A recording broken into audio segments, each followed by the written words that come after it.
आता आढावा घेणार आहोत मुंबई आणि उपनगरातल्या टॉप 9 घडामोडींचा।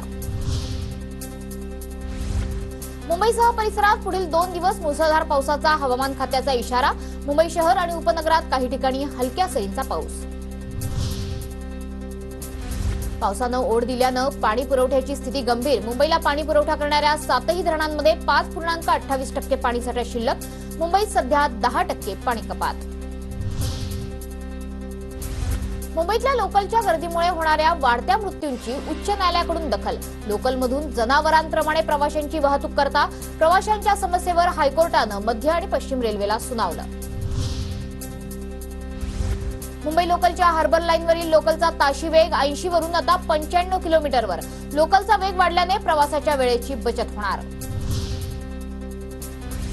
मुंबईतल्या जेव्हीबीडी येथील म्हाडाच्या मालकीच्या जागेवर बेस्टच्या आगारात अनधिकृत फलक। जाहिरातीतून मिळणाऱ्या उत्पन्नातील थकीत रक्कम द्या, म्हाडाचं बेस्टला पत्र।